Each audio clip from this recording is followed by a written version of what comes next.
இந்த 2026 எப்படி இருக்க போகுதுன்னு சொல்லிட்டு நம்ம இப்போ பார்க்கலாம்.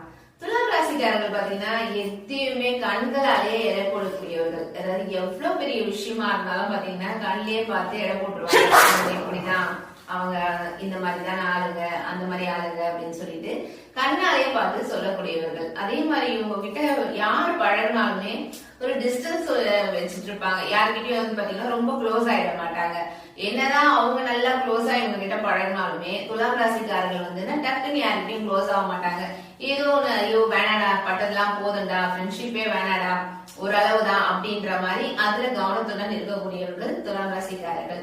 துலாம் ராசிக்காரர்களுடைய அதிபதி யாருன்னு பாத்தீங்கன்னா சுக்கிர பகவான் தான் துலாம் ராசியுடைய அதிபதி. இவங்களுக்கு பாத்தீங்கன்னா இவங்களுக்கு துலாம் ராசிக்காரர்களுக்கு 5ஆம் வீட்டுல பாத்தீங்கன்னா ராகு பகவான் இருக்காரு. அதே மாதிரி இவங்களுடைய 6ஆம் வீட்டுல யாருன்னா சனி பகவான் இருக்காரு. சோ அதனால 6ஆம் வீட்டில் சனி பகவான் இருக்கிறதுனால இவ்வளவு நாட்களா பாத்தீங்கன்னா நிறைய எதிரி தொல்லை. ஆனா 6ஆம் வீடுன்றது பாத்தீங்கன்னா ரோகஸ்தானம் சொல்லி சொல்லுவாங்க. அதாவது உங்களுடைய எதிரிகளை பத்தி தெரிஞ்சுக்கக்கூடிய ஒரு இடம் என்னன்னு பாத்தீங்கன்னா இந்த 6ஆம் வீடு தான்.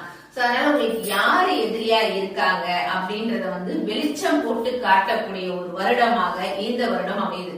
ஏன்னா நீங்க நினைச்சிருப்பீங்க இவங்க கிட்ட நம்ம எல்லாமே ஷேர் பண்றோம், இவங்கதான் நமக்கு எல்லாமே ஒரு வெல்விஷர், இவங்கதான் நமக்கு நல்லதெல்லாம் நினைக்கிறாங்க அப்படின்னு நினைச்சு நீங்க எல்லாமே அவங்க கிட்ட ஷேர் பண்ணிட்டு இருந்திருப்பீங்க. பட் ஆனா அவங்க தான் உங்களுக்கு வந்து சரியில்லாதவங்க, அவங்கதான் உங்களுடைய எதிரின்றத சனி பகவான் இந்த வருஷம் உங்களுக்கு வெளிச்சம் போட்டு காட்ட போறாரு. அவங்களால வந்து உங்களுக்கு பிரச்சனை வரப்போகுதுன்றத காட்ட போறாரு. சோ அதனால யார் நல்லவங்க யார் கெட்டவங்க இது எல்லாமே தெரிஞ்சிக்க கூடிய ஒரு வருஷமாக இந்த வருஷம் உங்களுக்கு அமைய போகுதுன்னு நான் சொல்லுவேன். அதே மாதிரி 5ஆம் பாவத்துல பாத்தீங்கன்னா உங்களுக்கு ராகு பகவான் இருக்காரு. 5ல ராகு இருக்கும் போது என்ன பண்ணுவாருன்னா குழந்தை பாக்கியத்தை தர பண்ணுவாரு.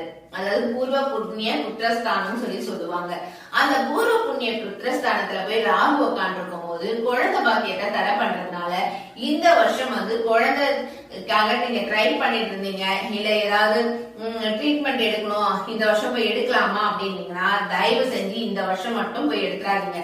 ஏன்னா கண்டிப்பா வந்து அது ஃபெயிலியர் தான் ஆகும். சோ அதனால நெக்ஸ்ட் இயர் ட்ரை பண்ணீங்கன்னா கண்டிப்பா உங்களுக்கு கிடைச்சிடும். நெக்ஸ்ட் இயர் ட்ரை பண்ண வேண்டாம்.